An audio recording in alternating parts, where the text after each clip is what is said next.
नमस्कार साथियों। आज के इस वीडियो में आपका स्वागत है। मुझे उम्मीद है आप स्वस्थ होंगे, अच्छे से पढ़ाई कर रहे होंगे। आज जो टॉपिक मैं आपके सामने लेकर आया हूँ वो है पर्यावरण से संबंधित, और वो टॉपिक है प्रदूषण।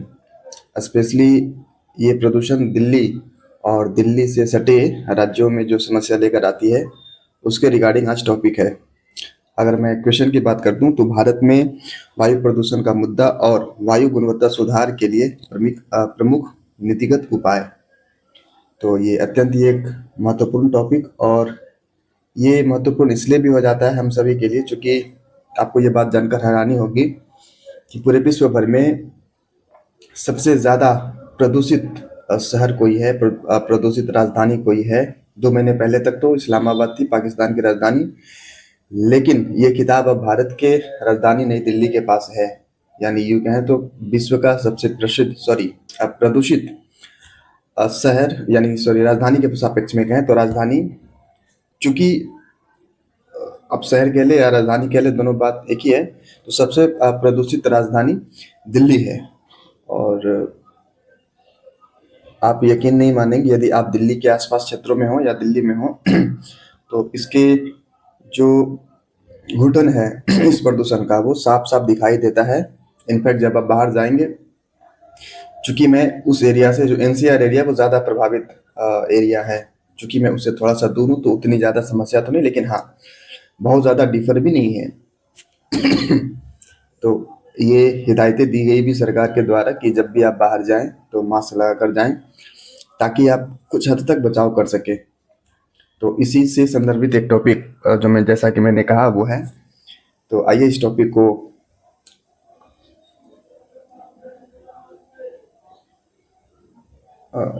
को आगे बढ़ाते हैं। दरअसल मैंने ये कहा टॉपिक, अगर मैं फिर से एक बार बता दूं,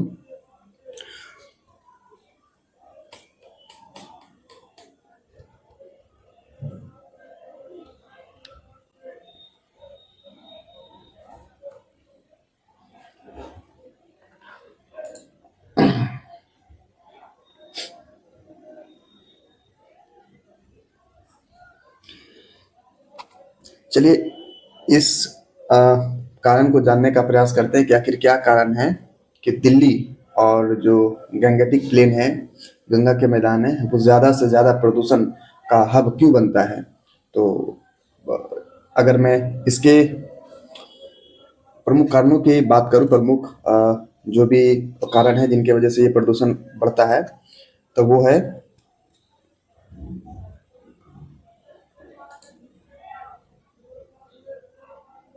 उम्मीद है आपको मेरी आवाज़ प्रॉपर जा रही होगी।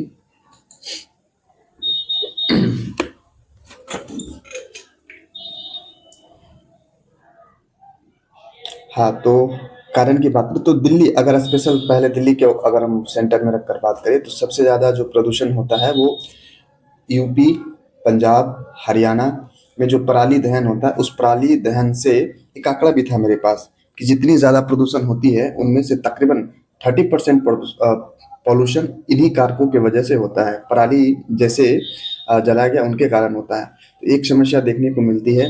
हालांकि सरकार पराली जलाने वालों पर बहुत सारे कानून लेकर आई कि उन्हें रोका जाए, लेकिन काफ़ी हद तक रुका, लेकिन अभी भी इतना नहीं कि उसे सराहा जाए। और इस डेटा को आप देख सकते हैं कि प्रदूषण का 30%। एक बात और है जो ये बातें निकल कर आती है कि जितनी पराली जलाई जाती है यूपी और आप कह लें पंजाब और हरियाणा, इनमें से 2023 का डेटा को अगर हम थोड़ा सा देखें तो 4.5 लाख के आसपास आप समझे तो पराली जलाने के मामले आए सरकार के पास। उन तकरीबन 4.5 लाख मामले, हालांकि ये आंकड़ा बहुत ज़्यादा होगा चूंकि ये ऑफिशियल डेटा है, तो मतलब सीधे तौर पे ये कहें जो सरकार के नज़र में आया तो वही एक डेटा है। लेकिन बहुत सारे ऐसे गतिविधि होते हैं जो जिनकी जहाँ तक पहुँच सरकार की नहीं होती है। तब भी अगर इस डेटा को भी अगर हम मानकर चले, तब भी ये डेटा कम नहीं है, बहुत ज़्यादा है। 4.5 लाख मतलब मामले आए। और चौंकाने वाली बात तो ये है कि 4.5 लाख डेटा में 74% अकेले मामला, जो तकरीबन आप मान ले तो 80% के आसपास जो मामला है, वो सिर्फ और सिर्फ पंजाब से जुड़ी है। यानी कि अगर 100 पराली जलाने वाली घटनाओं का संबंध अगर सरकार के पास सूचनाएँ आती हैं, एफआईआर जैसे ये चीज़ें होती है, उसमें से 80 घटनाएँ पंजाब से अकेले होती है। तो ये एक बहुत बड़ा कारण बन जाता है दिल्ली में प्रदूषण का। चलिए अगला अगर हम बात करें कि पॉल्यूशन का अगला कारण यानी कि main reason behind the pollution in specially Delhi, वह वाहन से संबंधित। वाहन से उत्सर्जित जो भी पॉल्यूटेंट हैं, उनमें सबसे ज़्यादा जो हमारे स्वास्थ्य को हानिकारक पहुंचाती है वह है पीएम यानी कि पार्टिकुलेट मैटर 2.5, जो आपके सीधे लंग्स और फेफड़े को प्रभावित करती है।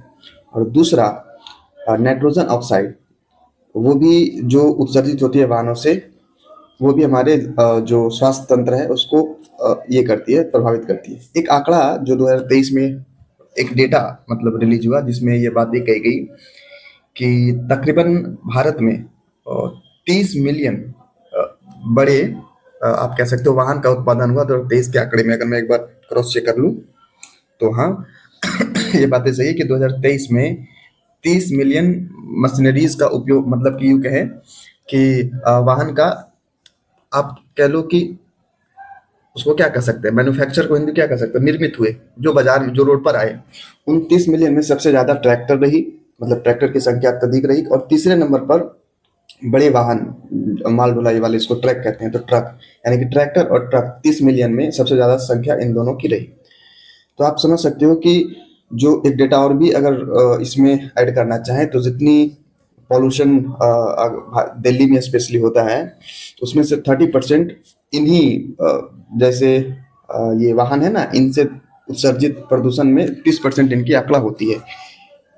एक बात और भी इसमें आप ऐड कर सकते हो अगर चाहो तो, कि जो हाँ चलिए मैं ये कह रहा था कि वाहन से उत्सर्जन एक बहुत बड़ी चुनौती होती है, जो पार्टिकुलेट मैटर यानी पीएम 2.5 और नाइट्रोजन ऑक्साइड जैसे सूक्ष्म तत्व जो हमारे डायरेक्ट लंग्स को प्रभावित करते हैं। जो उत्सर्जित उत्सर्जन होता है वाहनों द्वारा, उसमें 81% यानी 81% के आसपास ये क्या उसको कहते हैं, हाइड्रोजन ऑक्साइड। हाइड्रोजन ऑक्साइड की मात्रा तकरीबन 80% होता है जो डायरेक्ट उत्सर्जन वाहनों द्वारा होता है। तो ये डेटा, हालांकि ये डेटा बहुत ज़्यादा ध्यान में रखने की आवश्यकता है, लेकिन चूंकि बहुत ज़्यादा जब भी पोल्यूशन की बात आएगी तो दो ही चीज़ों की बातें आती है। एक पीएम यानी पार्टिकुलर मैटर 10 जो इंफ्रास्ट्रक्चर आदि कार्यों से ज़्यादा निर्माण होता है, और दूसरा पीएम 2.5, और तीसरा ये hydrogen oxide HNOx, hydrogen oxide है ना, वो यही। तो इसकी ज़्यादा चर्चा होती है। तो थोड़ा सा अगर डेटा आपके पास है तो हो सकता है प्रीलिम्स में से मतलब ये दे दिया जाए कि इससे इतनी, हालांकि बहुत ज़्यादा डेप्थ में जाकर दिया नहीं जाता, लेकिन एक बार मैंने 2019 या 2021 के PYQ में देख रहा था, ऐसी कुछ डेटा दी हुई थी जिसमें आपको बताया गया था कि जब भी ये होता है, कैलकुलेशन होता है AQI का, तो निम्न में से किन्हें ध्यान में रखा जाता, इस प्रकार से था। तो मुझे लगा इस डेटा को थोड़ा सा ध्यान रखना चाहिए कि जो वाहन से उत्सर्जित पॉल्यूशन है उनमें 81% के आसपास नाइट्रोजन ऑक्साइड और तकरीबन 30% के आसपास आप कह सकते हो 2.5 PM 2.5 PM, that means particulate matter, मतलब सूक्ष्म कण। हालांकि दो पीएम के अनेक मेजरमेंट होते हैं पार्टिकुलेट मैटर का, जिसमें से दो प्रमुख है। प्रमुख इन द सेंस कि अभी जो ज़्यादा घातक होता है रेस्पिरेटरी सिस्टम के लिए वो है 2.5 पीएम 2.5 और पीएम 10 तो बड़ा होगा, 2.5 इतनी सूक्ष्म होती है कि वो डायरेक्ट आपके लंग्स को जाकर प्रभावित करती है। तो ये डेटा इसमें है।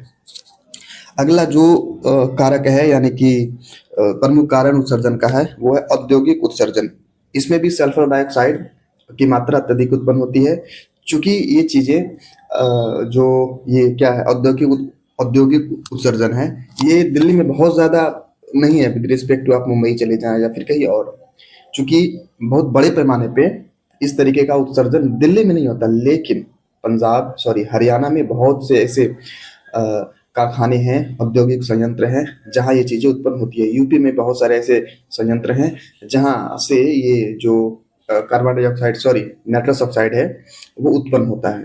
तो चूंकि भारत का जो राजधानी दिल्ली है वो इन्हीं तीन चार स्टेटों के बीच मध्य एक बिंदु सा ये है। तो वहां से यहाँ आने में अगर आप 500 किलोमीटर का रेंज अगर आप देख लें दिल्ली से अलग, तो कई ऐसे राज्य हैं जो आधा से ज्यादा इसी में ही आ जाएगा। और वायु मंडल के सापेक्ष में 500 किलोमीटर की दूरी बहुत ज्यादा नहीं होती। तो ये बातें हैं। एक आप कह सकते हो वैलिड पॉइंट है कि दिल्ली में बहुत ज्यादा कारखाने ना होने के बावजूद भी यहाँ ऐसी स्थिति होती है मानो कि बहुत कारखाना है। तो इस तरीके से औद्योगिक उत्सर्जन में भी समस्याएं उत्पन्न होती है। और ये विशेष तौर पे तब जब एक मानक के तौर पे, यानी कि एक स्टैंडर्ड फिक्स नहीं किया गया। हालांकि एक डेटा इसके पीछे भी है, लेकिन मुझे नहीं पता वो डेटा क्या है। पर हाँ, एक बात है जो मैंने देखी पढ़ी वो ये कि अभी भी जो ये फैक्ट्रीज हैं, औद्योगिक संयंत्र हैं, इनमें कोई विशेष मानक नहीं है, स्पेशली इनके सापेक्ष कि आप इतना तक ये उत्सर्जन कर सकते हो, उतना वो, अगर जो है भी वो पूर्णतः आप कह सकते हो मॉनिटरिंग नहीं हो पा रहा है उन चीज़ों का। ये एक लूप होल है जो मैंने कहीं देखा था, शायद अभी एडिटोरियल में कहीं पढ़ा था। तो दूसरे मतलब अगला कारण क्या रहा, औद्योगिक संयंत्र से निकले सल्फर डाइऑक्साइड आदि, ये भी एक प्रमुख कारण बनते हैं। और जो अगला कारण इसमें अगर हम ऐड करना चाहें तो वो है नीति निर्माण से संबंधित चुनौतियां, या फिर आप कह सकते हो एक अनियमित इरेगुलर पॉलिसी का क्रियान्वयन।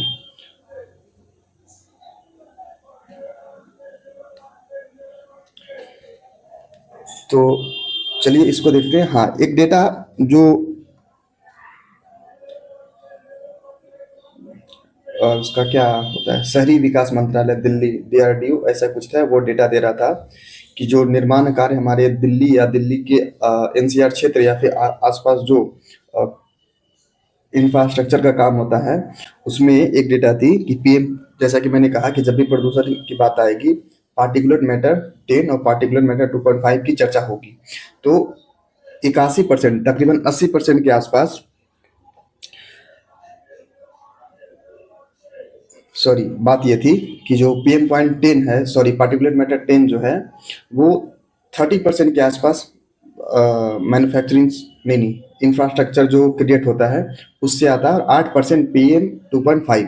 यानी कि आप ये मान लें कि चूंकि आप ये भी देखेंगे, चूंकि जिस तरीके से पॉल्यूशन बढ़ा है, अभी जिस स्तर पे पहुंच गया है IQ, स्कूल बंद हो गए, इंफ्रास्ट्रक्चर से संबंधित चीजें बंद हो गई, फिर अत्यधिक वाहन का संचालन अभी अभी नियंत्रण में है।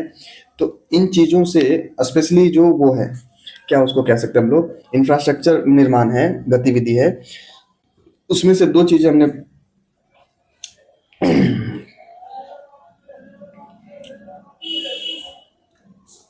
सॉरी,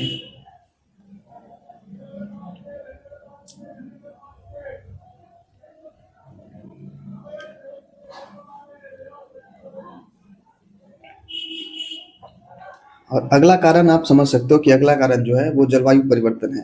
यानी कि जलवायु परिवर्तन से भी हम जो पॉल्यूशन है उसको फेस करते हैं। वो कैसे, स्पेशली जहाँ जो तटीय राज्य नहीं है, जैसे आप दिल्ली देख ले, पंजाब देख ले, आप ऊपर अगर आ जाए इधर तो हरियाणा देख ले, यूपी देख ले, है ना, ये समुद्र से काफी दूर है। तो कोस्टल स्टेट या कोस्टल लैंडलॉक, मतलब तट से काफी दूर होने के कारण हवा का जो बदलाव है, जो वायुमंडल का एक तरीके से आप कह सकते हो ट्रांसफॉर्मेशन है, वो नहीं हो पाता है। तो ये भी एक बहुत बड़ा कारण है। और स्पेशली ठंड के मौसम में ताप विविधकर्मता, जब आप ज्योग्राफी देखेंगे पढ़ेंगे तो वहाँ एक ताप टेम्परेचर इन्वर्जन करके एक वर्ड आएगा, उससे भी यहाँ बहुत ज्यादा पॉल्यूशन का वो होता है। दरअसल वो होता ये है ना कि जो भी सस्पेंडेड पार्टिकल होते हैं वो कम दूरी पे वायुमंडल में तैर रहे होते हैं, जिससे धुंध जैसी स्थिति बड़े पैमाने पे होती है। इसलिए जब एक डेटा ये भी आप देखोगे कि जो सॉरी एक्सीडेंट है हाईवे वगैरह पे, वो ठंड के दिनों में ज्यादा होता है, स्पेशली दिल्ली वाले इलाका में, यूपी और जो भी ऐसे चीज है वहाँ, ऐसी जो स्थान है वहाँ, क्योंकि यहाँ धुंध काफी, एक डेटा ये भी था कि 50 मीटर से ज्यादा आप नहीं देख सकते आप सोच लो अगर 50-60 या फिर 120 की स्पीड से गाड़ी आ रही है और 50 मिनट के बाद अगर कुछ ऐसा हो जहाँ उनको रोकने की आवश्यकता पड़े, तो मुश्किल है ऐसा रोक पाना, और ऐसी स्थिति में एक्सीडेंट होता है।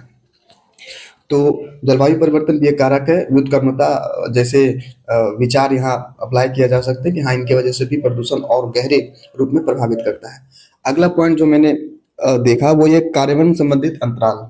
मतलब जो भी भारत सरकार या यूँ कहें तो दिल्ली सरकार के द्वारा पॉलिसी लाई जाती है, वो बेहतर तरीके से इम्प्लीमेंट होता ही नहीं है दिल्ली या दिल्ली के आसपास के क्षेत्रों में। जो भी विकास कार्यक्रम चलाए जाते हैं जलवायु परिवर्तन से संबंधित लेकर, एक डेटा जो मेरे पास था कि पर्यावरण मंत्रालय ने जारी किया कि जितनी धनराशि इस व्यवस्था को, यानी कि जो प्रदूषण वाली व्यवस्था है, इसको बेहतर करने के लिए जितनी धनराशि अलॉट की गई थी, 68% धनराशि यूज हुई ही नहीं। तो आप समझ सकते हो कि अगर 100 रुपये दिए गए कि हाँ, जो ये समस्या है, चैलेंज है, चुनौती है, इसको टैकल करने के लिए ये काम वो काम किए जाएं। अब विभिन्न प्रकार के जो आप कह सकते हो पॉलिसीज है उसको इम्प्लीमेंट किया जाए, तो उसके लिए स्वाभाविक तौर पर आपको बजट की आवश्यकता होती है। अगर आप बजट का उपयोग करेंगे नहीं तो आप कैसे फिर चीज़ों को टैकल कर पाएंगे। तो वही एक डेटा आई थी कि 68% बजट यूं ही रह गया। तो एक शॉकिंग भी है, और आप कह सकते हो कि कितनी ढीली एक मानसिकता है उस पद पे रहने वाले, या फिर यूँ कह सकते हैं कि एक पार्टिकुलर सिस्टम का, कि पैसे ही नहीं खर्च कर पा रहे हैं। तो एक पॉलिसी इम्प्लीमेंटेशन में दिक्कत आने की समस्या, मतलब ना होने, बेहतर तरीके से इम्प्लीमेंट ना होने के कारण भी प्रदूषण हमारे ऊपर हावी होता है।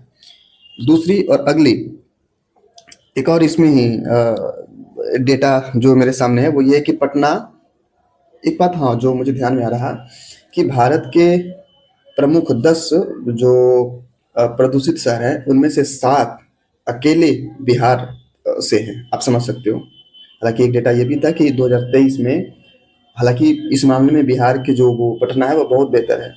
औसतन जो AIQ air quality AQI that means air quality index रही, वो 333 के आसपास रही औसतन, जो कि दिल्ली में हजारों तक पहुंचने की संभावना है और कई दफा पहुंचा भी है। तो उसके हिसाब से ये है डेटा, ये है कि 2023 में पटना का AQI जो है इंडेक्स, वो औसतन 331-333 के आसपास रही।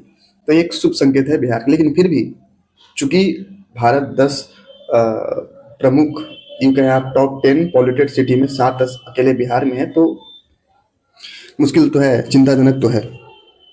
चलिए, ये तो थी कि आखिर जो चुनौतियां हैं वायु प्रदूषण से लेकर, वो हमारे सामने कैसे हैं, और मतलब कारक क्या है, किन किन कारणों से हम इन चुनौतियों को देखते हैं। अब देखते हैं कि चुनौतियां क्या है। जो भी वायु प्रदूषण हुए कारक हमने देखा कि वाहन से, XYZ से आदि आदि। अब है कि इनके आने से हमारे जीवन में, यानी कि as a citizen of this state, citizen कह ले, या फिर निवासी निवासी अगर मैं हूँ इन पॉल्यूटेड शहर में, तो उनमें मुझे क्या खामियां देख, मतलब क्या मुझे समस्याओं का सामना करना पड़ेगा। मतलब सीधे तौर पे कहें, इन प्रदूषण से उपजी चुनौतियां क्या हैं। तो स्वाभाविक तौर पे सबसे पहले हेल्थ लिया जाएगा। इसलिए चूंकि प्रदूषण सबसे ज्यादा आपको हेल्थ को ही वो करता है, डिस्ट्रॉय करता है, कम करता है, अनएफिशिएंट करता है। तो पहली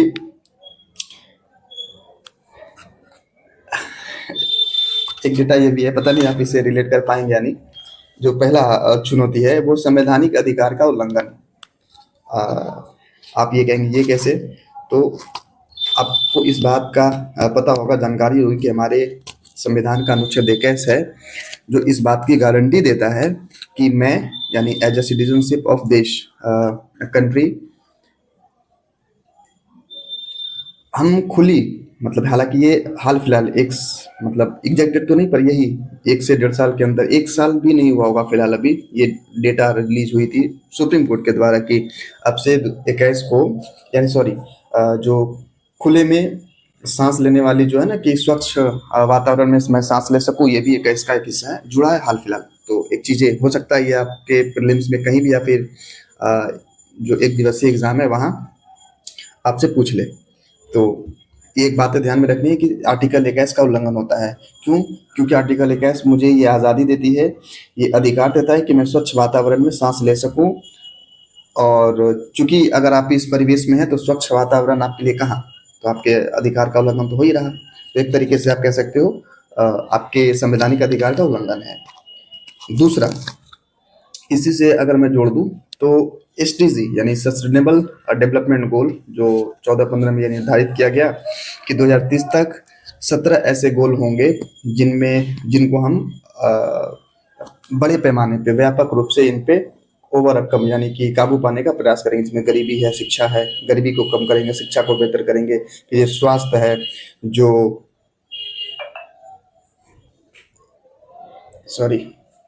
स्वास्थ्य है जिसको बेहतर करेंगे। तो ये भी एक चीज़ है जो चुनौती के चपेट में आती है कि आप कैसे इसको सुदृढ़ करेंगे। आपने तो सोच लिया कि हाँ चलिए सस्टेनेबल को एसडीजी में ये चीज़ें ऐड कर ली जाए, लेकिन इसको कैसे आप बेहतर करेंगे यदि आप इस तरीके से पॉल्यूशन के जो भी पर्यावरण है इन चुनौतियों को अगर हम ध्यान नहीं दिए तो। खैर, अगली जो चुनौती है या यूं कह लें समस्या है वो है स्वास्थ्य को लेकर।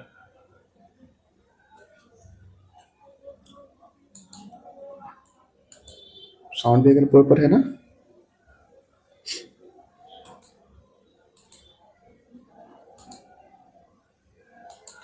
चलिए सब ठीक है। अगली जो मैंने कहा स्वास्थ्य को लेकर क्या चुनौतियां होती है।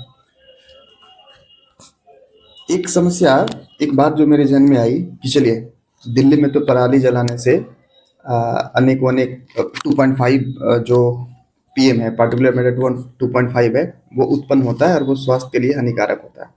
लेकिन जो तटीय मैदान है, गंगा का तटीय मैदान जिसमें बिहार बसा पड़ा है मध्य से, है ना लगभग, तो वहाँ 2.5 ज़्यादा किस मामले में, मतलब किस तरीके के क्रियाविधि से उत्पन्न होता है। तो ये एक चुनौती या यूं कहें एक सवाल मेरे जहन में था, जिसे मैं जो मेरे ध्यान में, हालांकि ये बात आखिरी में इसको देखेंगे। अभी हम ये कह रहे थे कि चुनौतियों में स्वास्थ्य संबंधी चुनौतियां आती है। हृदय जो अस्थमा जैसे बीमारियों से ग्रसित है उनके लिए और भी ज़्यादा ये समस्या प्रबल हो जाती है, क्योंकि ऐसे ही अस्थमा होने से आपको श्वास लेने में दिक्कत होती है। और अगर आप इन पॉल्यूटेड वातावरण में हैं तो स्पेशली 2.5 पीएम 2.5 जो मैटर है वो आपके लंग्स को जाकर डायरेक्ट सीधा प्रभावित करता है। और एक डेटा आईआईटी कानपुर की तरफ से जारी भी किया गया था कि प्रतिवर्ष सिर्फ एनसीआर मतलब दिल्ली की बात अगर करें तो प्रतिवर्ष तकरीबन 10,000 लोगों की असामयिक मृत्यु होती है, सिर्फ इसलिए क्योंकि यहाँ का वातावरण शुद्ध नहीं है, पर्यावरण स्वच्छ नहीं है। तो एक चिंताजनक बात है कि सिर्फ 10,000 लोगों की जान इसलिए जा रही है क्योंकि हम उनको एक बेहतर स्वास्थ्य, बेहतर माहौल, बेहतर वातावरण नहीं दे पा रहे। तो ये आईआईटी कानपुर का स्टडी था। और ये बातें भले ही हम लोग आने वाले समय में मतलब कंट्रोल करें या ना करें, ये वक्त की बात है, ये तो भविष्य की बात है। लेकिन मुझे लगता है कि जहाँ भारत बात करता है पूरे विश्व में विश्व गुरु बनने का, और हम अपने लोगों को एक बेहतर वातावरण नहीं दे पाते, तो एक बहुत बड़ा कंट्रास्ट दिखता है कि आखिर कैसे संभव हो पाएगा। तो ये एक सवाल है जो आपके जहन में भी आना चाहिए कि सिर्फ कहना और उन चीज़ों को व्यवहार में एग्जीक्यूट करना कितना ज़रूरी है। तो चलिए ये तो बात की बात है, ये एक तर्क का विषय है बेसिकली। तो अगली जो एक बात और, जो ज़्यादा समस्या किसको उत्पन्न होता है। अगर मैं बच्चा हूँ तब तो बच्चों को ज़्यादा होगा क्योंकि वो वल्नरेबल होते हैं इन सब मामले में। दूसरा, कोई अगर बीमार है, किसी भी तरीके की बीमारी से है वो, और आखिरी बुजुर्ग लोगों को जिनकी आखिरी व्यवस्थाएं सही होती है डगमग, और वहाँ अगर इस तरीके का वातावरण उनको मिले तो वो ज़्यादा वल्नरेबल होते हैं इनके लिए, उनको और ज़्यादा समस्या होती है। बच्चे, बुजुर्ग या फिर कोई अस्वस्थ व्यक्ति, अस्वस्थ में अनेक तरीके का अस्वस्थता हो सकती है, जिसमें आपको मान लीजिए किसी प्रकार के अस्थमा है या फिर हृदय से संबंधित कोई बीमारियां हैं या कोई और बीमारी जो आपको इन सब चीज़ों से लड़ने में मतलब यूँ कहें तो कमज़ोर कर दे दरअसल। तो ये एक प्रॉब्लम है। अगली जो चुनौती है वो है वही दुर्घटनाएं जो मैंने अभी बात कही, यातायात की दुर्घटनाएं। एक डेटा इसके संदर्भ में था मेरे पास इसमें तो नहीं, शायद मैंने बताया अभी आपको 10,000, नहीं वो तो ओवरऑल था। खैर, ये बातें मैंने मतलब ये चुनौतियाँ, अगली चुनौती में ये आती है कि ऐसी परिस्थिति में यातायात बहुत गंभीर तरीके से बाधित होता है। जैसे बहुत पहले दिल्ली सरकार ने ऑड इवन एक पॉलिसी लाई थी, जिसमें ऑड नंबर की जो गाड़ियां हैं वो चलेंगी, अगले दिन इवन नंबर की। कुछ दिन चला, फिर फिलहाल अभी उस तरीके का माहौल यहाँ नहीं है। आप यकीन माने, एक डेटा मैं आपको बताता हूँ कि इस वातावरण के प्रदूषण होने मात्र से जो यातायात बाधित होता है, पूरे देश भर में बाधित होता है, सिर्फ दिल्ली या फिर इससे संबंधित कोई क्षेत्र नहीं। एक डेटा जो अमेरिका का एक वो स्टडी वो है, वहां से आया था। चीजें ये थी, कहाँ था वो तो छोड़िए, मतलब मुख्य बातें ये है कि प्रति वर्ष तकरीबन 92 यानी कि 92 बिलियन डॉलर, बहुत बड़ी, अगर हम आंकड़े की बात करें तो तकरीबन 3% ऑफ जीडीपी के आसपास होगा। आप मुझे जब मैं ये डेटा देखा, पढ़ा, तो मेरे अंदर वो चीज़ें थोड़ी सी वो ज़्यादा, मुझे वो क्या कहें तो तंग किया। एक वो अचंभा वाली बात होती है ना वो, कि क्या सच में इतना ऐसा है। तो आप भी सोचिए कि सिर्फ पॉल्यूशन के होने मात्र से मिलियन भी डॉलर में नहीं कह रहा, यानी कि तकरीबन अगर ओवरऑल डेटा को अगर देखें तो 100 बिलियन डॉलर सिर्फ और सिर्फ प्रदूषण के कारण हर वर्ष नुकसान होता है आर्थिक रूप में, और पूरे जीडीपी का जो तकरीबन 3% है। तो आप समझ सकते हैं कि कितनी ज़्यादा चुनौती है हमारे लिए। और वो तो अभी तब, जब हम बहुत सारे चुनौतियों को तथा कथित, या ये कह लें सरकार के द्वारा कहती है कि मैंने ये चीज़ें कर ली, वो चीज़ें कर ली, क्योंकि बहुत ज़्यादा चुनौतियां आने वाली है। जैसे मैंने अभी कुछ देर पहले ही कहा कि 30 मिलियन नए जो मोटर कार हैं, मोटर कार नहीं, हाँ, सभी सभी वाहनों को जोड़ दे तो 30 मिलियन प्रोडक्शन हुआ है, जो मतलब बिक्री में आई है सीधे तौर पे गया, तो जिसमें ज़्यादा संख्या ट्रैक्टर की है, फिर ट्रकों की है। सोचिए कि चूंकि ट्रैक्टर है, वो तो इलेक्ट्रिक व्हीकल स्वाभाविक तौर पे नहीं है अभी फिलहाल, क्योंकि उतनी वो भारी भरकम काम करता है, उसके लिए इतना ज़्यादा एनर्जी इलेक्ट्रिक से अभी ज़्यादा मतलब क्रिएट कर पाना संभव नहीं है।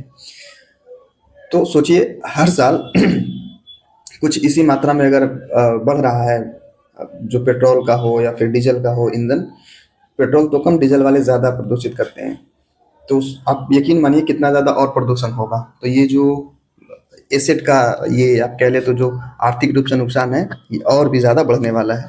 तो अगली चुनौतियों में क्या देखा हम लोगों ने कि यातायात दुर्घटनाएं, फिर तकरीबन 100 बिलियन के आसपास, वो ये तो हो गया। अब है शिक्षा और उत्पादकता में कमी।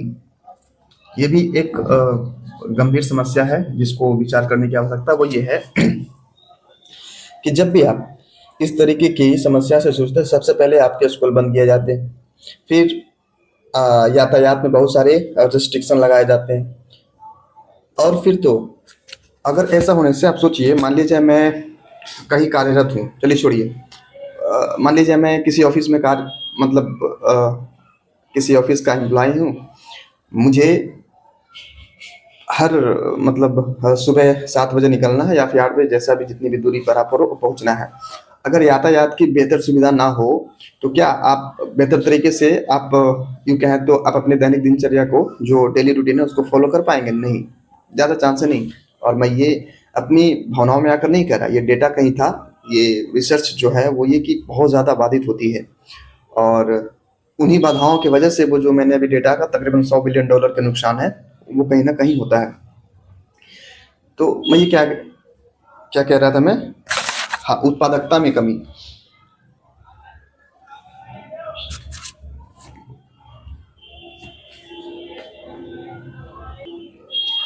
वो उसको ऐसे भी देख सकते हो आप कि जितने भी फैक्ट्रीज होंगे, चूंकि उनके पास पर्याप्त, अगर सीमित समयावधि में कच्चा माल का अगर पहुंच नहीं हो पाता है, क्योंकि जो स्पीड है ट्रांसपोर्टेशन का, वो वातावरण के कारण, ये दूषित वातावरण के कारण, स्पेशली ठंडा के मौसम में, शीत ऋतु में बहुत ज़्यादा कम हो जाता है। अगर आपको दिल्ली से नीचे अगर आप चले जाओ, कर्नाटका, केरला या फिर बेंगलुरु आदि आदि शहरों में अगर आपको पहुंच करना, ट्रांसपोर्टेशन करना है, वो तकरीबन जहाँ 2 से 3 दिन, तकरीबन ऐसा माना जाता है कि 1 दिन 4 दिन का सफ़र होता है। 1 दिन लोडिंग वगैरह का, 1 दिन उसको उतारने वगैरह का, और 4 दिन, साढ़े 4 दिन तकरीबन औसतन है पहुँचने का वहाँ, एक बड़ा गाड़ी का। तो आप सोचिए जो 4 दिन है वो अभी तकरीबन 10 से 11 दिन हो जाता है। तो इससे उत्पादकता स्वाभाविक रूप में कमेगी कि जो चीज़ें 4 दिन में पहुँच जानी चाहिए, जो जितनी मतलब एक गाड़ी का काम जो 4 दिन में हो जाना चाहिए, वो तकरीबन 8 से 10 दिन, इनफैक्ट 12-12 दिन तक लगते हैं। तो इससे भी उत्पादकता में कमी आती है। तो एक चुनौती तो ये भी है। अब अगला, वैसे है तो बहुत सारा, लेकिन इसको अगर कहीं न कहीं अगर आप लिंक करेंगे तो उपयुक्त में उपयुक्त, यानी कि ऊपर कही गई बातों में कहीं-कहीं फिक्स हो जाएगा। अब ये सवाल उठता है कि हमारे पास तो चुनौतियाँ हैं, कुछ प्रमुख उपाय भी हैं। क्या इन उपायों को, जो सरकार के द्वारा या आम जनमानस में बहुत सारे ऐसे एनजीओज़ भी हैं जो इस क्षेत्र में काम करते हैं। एक एनजीओ ग्रीन ट्रिब्यूनल ऐसे करके एक एनजीओ का नाम है, जिसे मैं भी कुछ दिन पहले जुड़ा तो नहीं था, बट हाँ, उनके कुछ वॉलंटियर थे, वो डेटाज इलेक्ट कर रहे थे कुछ इस तरीके से कि आप जब इस परिवेश में रहते हो तो किस तरीके की समस्या आपको देखने को मिलती है, आदि आदि। तो हालांकि नीचे लिखा था ग्रीन ऐसा ही करके कुछ, ध्यान में नहीं आ रहा था, कोई नहीं। तो मैं ये कह रहा था कि आपके कुछ व्यक्तिगत कार्य होने चाहिए जो इस बढ़ती पर्यावरण चिंताओं पे समक्ष कुछ योगदान कर सके। ये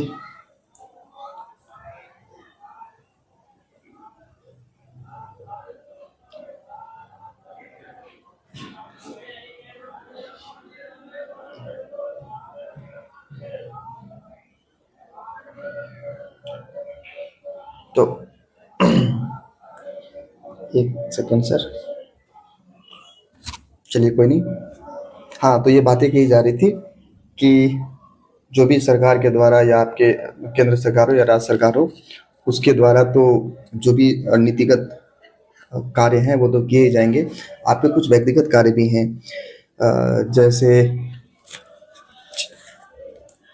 अगर आप ग्रामीण परिवेश में या फिर किसी शहरी परिवेश में भी हो, बहुत सारे ऐसे कार्य किए जा सकते हैं।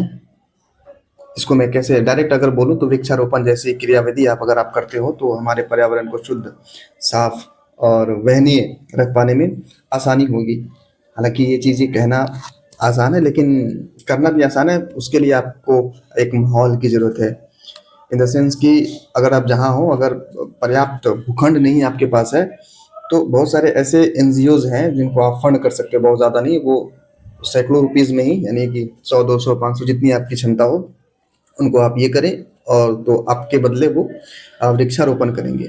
तो अगर संभव हो तो आप ज़रूर ऐसे कार्य को संचालित करें अपने व्यक्तिगत खर्चे से।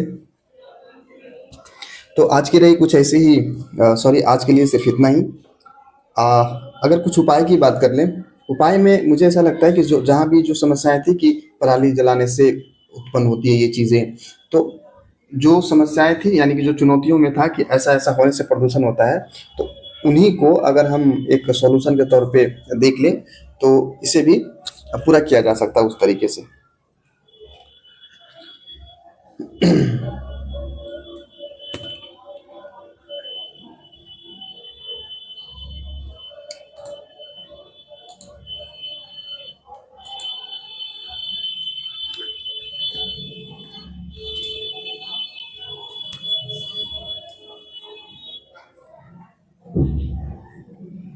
इसके रिगार्डिंग आज के जो टॉपिक है, इसके रिगार्डिंग यूपीएससी में भी सवाल आए थे।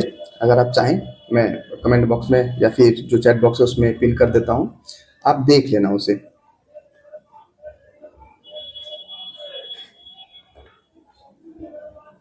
अगर कोई सवाल,